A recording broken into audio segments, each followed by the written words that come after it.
नमस्कार दर्शकों, मैं हूं अमित बॉटसन और आप देख रहे हैं रेंजर टीवी इंडिया। न धर्म न जात, केवल सत्य के साथ। दर्शकों, आज हम बात करने जा रहे हैं जनपद आगरा के रामबाग क्षेत्र में स्थित अंबेडकर नगर और विशाल अंबेडकर नगर के इतिहास के बारे में, और इन नगरों के बारे में जानकारी दे रहे हैं हमारे जनपद आगरा के वरिष्ठ समाज सेवी हरि गौतम विमल जी। आइए जानते हैं अंबेडकर नगर और विशाल अंबेडकर नगर के इतिहास के बारे में जनपद आगरा के वरिष्ठ समाज सेवी हरि गौतम विमल जी के द्वारा। अमित जी, पहले तो मैं रेंजर टीवी इंडिया के सभी दर्शकों को जय भीम नमो बुद्धाय प्रेषित करना चाहूँगा और साथ ही अवगत कराना चाहूँगा कि उत्तर प्रदेश आवास विकास परिषद द्वारा जो भी कॉलोनियाँ पहले विकसित की जाती हैं, जिस एरिया में विकसित की जाती हैं, तो उस एरिया के नाम से ही विकसित की जाती है। मैं एग्जाम्पल लेता हूँ, आगरा में 2-3 कॉलोनियाँ हैं आवास विकास परिषद द्वारा जो विकसित की गई हैं। तो पहली कॉलोनी सबसे पहले आगरा में बनी थी कमला नगर। तो कमला नगर नामकरण बाद में हुआ था। जो योजना बनाई थी जिसमें उसको डेवलप किया था, उसका नाम था घटवासन योजना। क्योंकि वहाँ एक घटवासन गांव है, उस एरिया में जो है ग्राम सभा थी घटवासन, तो उसके नाम से जो है उसको योजना बना के विकसित किया। परंतु बाद में उसका नामकरण किया गया कमला नगर, और उसके तत्कालीन सरकार ने या उसके आवास विकास परिषद ने जो है उसमें जो है सभी रिकॉर्ड में कमला नगर नाम उसका जो है दर्ज करा दिया। तो लोग घटवासन योजना को नहीं जानते, केवल कमला नगर को जानते हैं। इसलिए दूसरी कॉलोनी का निर्माण हुआ था जमुना पार क्षेत्र में, क्योंकि जमुना के पार है तो इसको ट्रांस यमुना योजना के नाम से विकसित किया गया। इसमें 2 फेज बनाए हैं, 2 चरण थे। पहले फेज में ए से लेकर सी ब्लॉक तक है और दूसरे फेज में डी ब्लॉक से लेकर जी ब्लॉक तक है। तो विकसित किया इन्होंने ट्रांस यमुना योजना के अंतर्गत। परंतु आवास विकास परिषद ने अपनी संकल्प संख्या पंचम 150/84 दिनांक 29/9/84 के द्वारा इनका जो है कॉलोनियों का जो नामकरण किया गया था। तो फेज 1 है, ए बी सी ब्लॉक है, उसका नाम अंबेडकर नगर के नाम से किया। और फेज 2 जिसमें डी ब्लॉक से लेकर जी ब्लॉक तक आते हैं, उसका नामकरण जो है विशाल अंबेडकर नगर के नाम से किया। और उस समय ये 84 में किया था, तो उस समय रजिस्ट्री वगैरह भी विशाल अंबेडकर नगर और अंबेडकर नगर के नाम से की गई थी।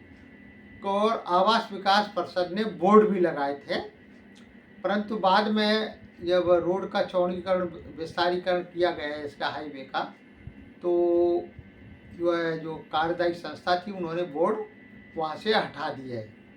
परंतु यहाँ के निवासियों के द्वारा जब जो अंबेडकर अनुयायी थे उन्होंने प्रयास किया, तो उन्होंने जो है एक्सेप्ट किया और जिस संकल्प संख्या के माध्यम से जो नामकरण किए गए थे उसकी कॉपी भी हमारी समिति को अवगत कराई।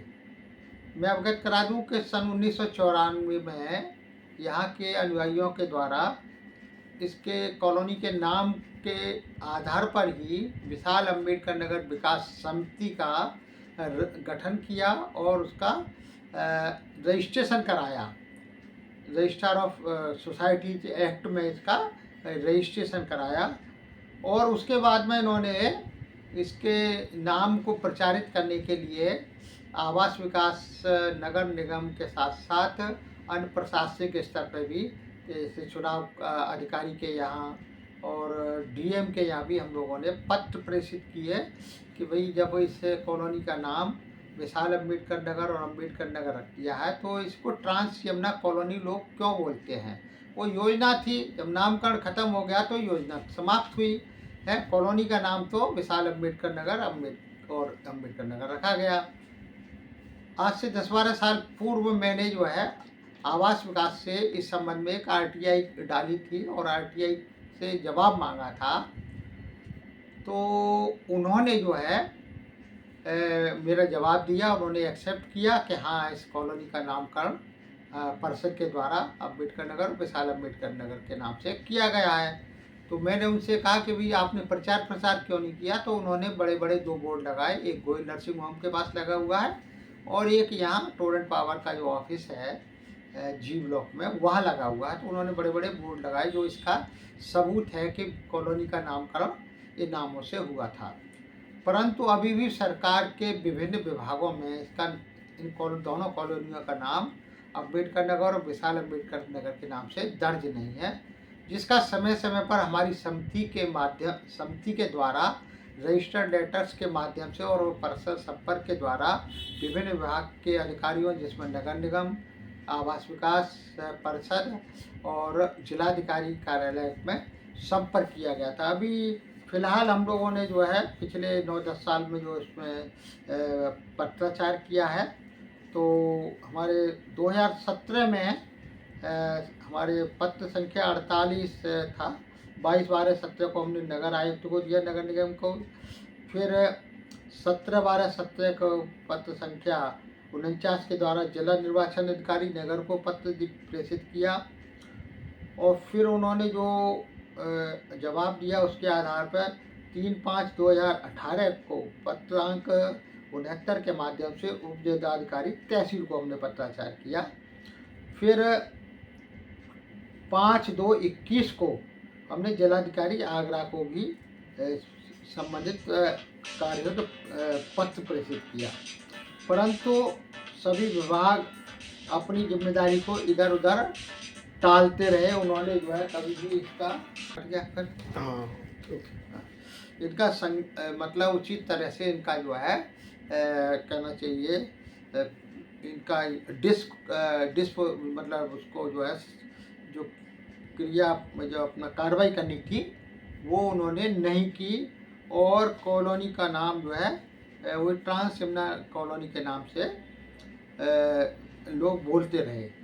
अभी पिछले 2-3 महीने में हमने जो है जो उप जिलाधिकारी एतमादपुर ने जो पत्र दिया था हम लोगों को, उसके संदर्भ में हमने प्रदेश के माननीय मुख्यमंत्री जी को भी लेटर प्रेस किया रजिस्ट्री डाक के द्वारा कि इन कॉलोनियों का नामकरण जब आवास विकास परिषद द्वारा विशाल अम्बेडकर नगर और अम्बेडकर नगर के नाम से कर दिया है तो इनका नाम सरकारी विभागों में अंकित कराया जाए, जैसे मतदाता सूची में है या जिलाधिकारी विभिन्न सरकारी विभाग हैं वहाँ भी इसका नाम जो है दर्ज होना चाहिए कॉलोनी के जो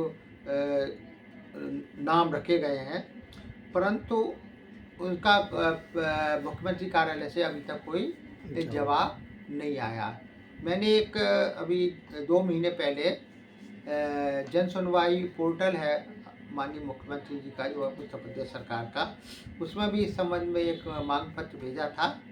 उसके जवाब में आगरा के जो उनका ऑफिस है आवास विकास का, उसके एक असिस्टेंट इंजीनियर का मेरे पास फ़ोन आया था कि और उन्होंने जो है उसका जो डिस्पोजल किया है मेरी मांग का, मेरे पत्र का जो है, तो उन्होंने भी घुमा फिरा के कि हम जो है ऊपर से निर्देश प्राप्त कर रहे हैं, उसके हिसाब से कार्रवाई करेंगे और आपको अवगत करा देंगे।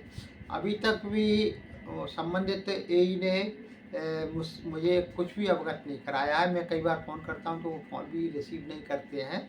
तो वर्तमान में ये स्थिति है कि कोई भी विभाग जो है इसको जो है नाम को अपने यहाँ रिकॉर्ड करने के लिए तैयार नहीं है, जबकि हमारे देश के यशस्वी प्रधानमंत्री माननीय नरेंद्र मोदी जी ने बाबा साहब के नाम पर पंचतीर्थ की स्थापना की है, बड़े बड़े स्मारक बनाए हैं या उनका रिनोवेशन किया है, सौंदर्यीकरण किया है।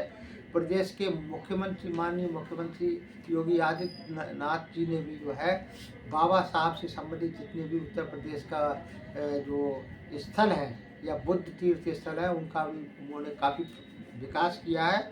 और अभी उनके निर्देश पर भी आगरा में एक जो जमुना पार्क क्षेत्र में ही बुद्धा पार्क के नाम से बहुत बड़ा विशाल पार्क जो निर्मित हो रहा है। तो मैं आपके चैनल के माध्यम से उत्तर प्रदेश सरकार से ये निवेदन करना चाहूँगा कि जो कॉलोनियों का नाम का दोनों फेजेस का जो नामकरण जो है आवास विकास परिषद द्वारा अपने संकल्प पत्रों के माध्यम से 1984 में जो किया गया था, अर्थात फेज़ 1 का नाम अम्बेडकर नगर और फेज़ 2 का नाम विशाल अम्बेडकर नगर, इनका नाम सरकारी विभागों में दर्ज किया जाए और इसको प्रचारित भी किया जाए, ताकि लोग समझ सकें कि इस कॉलोनी का नाम ट्रांस यमुना कॉलोनी न होके विशाल अम्बेडकर नगर और अम्बेडकर नगर है। अभी एक और मैं जानकारी दे दूं कि तीसरी कॉलोनी आगरा में आवास विकास परिषद के द्वारा सिकंदरा क्षेत्र में बनाई गई थी। तो सिकंदरा क्षेत्र था तो उसको सिकंदरा योजना के नाम से विकसित किया, परंतु उसका नामकरण उन्होंने पंडित दीनदयाल धाम के नाम से उनका किया है और उसका प्रचार प्रसार भी उन्होंने किया है। उनका मेरे संज्ञान में आया है कि वहाँ सरकारी रिकॉर्ड में सब जगह उससे कॉलोनी का नाम दीनदयाल धाम रिकॉर्ड कर लिया गया। तो आखिर इस कॉलोनी से या विशाल वो बाबा साहब के नाम पर जो कॉलोनी का नामकरण किया है, उससे विभागों को क्या आपत्ति है, क्यों नहीं दर्ज कर रहे हैं? तो हमारी मांग है समिति की तरफ से कि उत्तर प्रदेश सरकार जो है उचित कदम उठा के सभी विभागों को निर्देश दे कि कॉलोनी का नाम जो है विशाल अम्बेडकर नगर और अम्बेडकर नगर रखा जाए। अन्यथा की स्थिति में हम मजबूर होंगे हाई कोर्ट में जो रिट दायर करने के लिए, क्योंकि बहुत लंबा समय हो गया है। 80 के आसपास ये कॉलोनी विकसित हुई और अब 46 साल लगभग हो गए, तो बहुत लंबा अंतराल है। हम लोग इंतजार कर रहे हैं, तो इंतजार की कोई सीमा होती है। तो अब हमारी समिति ने निर्णय किया है कि हम कॉलोनियों का नाम जो घोषित किया गया है नगर आवास विकास द्वारा, उसको कोर्ट के माध्यम से लागू कराने का प्रयास करेंगे और हाई कोर्ट में इस संबंध में हम लोग एप्लीकेशन देंगे। और सर क्या कहना चाहेंगे, जो अम्बेडकर नगर और विशाल अम्बेडकर नगर जो आवासीय कॉलोनी थी, आज कुछ विशेष समाज के लोगों ने उस पर कब्जा कर लिया है और आवासीय कॉलोनी में व्यवसायिक भवन, बड़े बड़े व्यवसायिक भवन बना लिए हैं और ना तो उनके पास पार्किंग है, ना जो नियम होते हैं व्यवसायिक भवन बनाने के, वो किसी भी तरह से नियम लागू नहीं करते हैं और ऐसी जो कॉलोनियों को व्यवसायिक भवन बना रहे, व्यवसायिक क्षेत्र बनाते जा रहे हैं। तो इस विषय को लेकर क्या कहना चाहेंगे? हाँ, बिल्कुल सही है। जैसा आपने कहा कि जो आवास विकास परिषद या विकास प्राधिकरण द्वारा जो कॉलोनियाँ विकसित की जाती हैं, तो उसमें आवासीय भवन और या प्लॉट अलग रखे जाते हैं और व्यवसायिक प्लॉट या प्लॉट अलग होते हैं, वो अलग अलग होते हैं और उसमें आवासीय भवनों में व्यवसायिक गतिविधियां प्रतिबंधित है सरकार के द्वारा, परंतु स्थानीय स्तर पर इसका जो है कार्यान्वयन नहीं हो पाता है और लोग